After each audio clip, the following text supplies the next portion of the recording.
This is the Lone Crater YouTube. We hope this video helps. You begin by harvesting only fully ripe bunches and acting fast. Ripe fruits yield the best oil. Once cut, sterilize using steam for 30 to 60 minutes to soften the flesh and stop free fatty acid formation. Make sure to thresh the sterilized bunches immediately. Separate fruits from the spikelet and discard stems and trash. Doing this reduces contamination and preserves oil quality. Rapid handling after sterilization prevents unwanted breakdown, which otherwise increases acidity and reduces usable oil. Next, you digest the cleaned fruits by heating and mashing to rupture pulp cells. Aim for 85 to 95 degrees so oil coalesces without burning.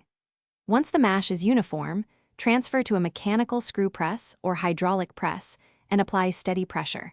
Extract the crude reddish oil while collecting the fibrous cake separately.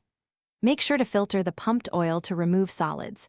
Collecting press cake for animal feed or compost recovers value. And controlling temperature prevents smoke and oxidation during extraction. To finish, clarify the crude oil by gravity settling or centrifugation so water and sediment separate. Decant the clear oil on top. If you need cooking-grade oil, perform basic refining steps. Degumming to remove phospholipids, neutralizing to lower free fatty acids, optional bleaching and deodorizing to improve color and smell.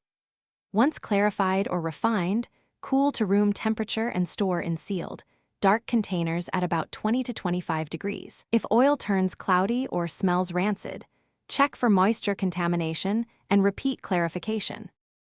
Thanks for watching. Consider subscribing if we helped you.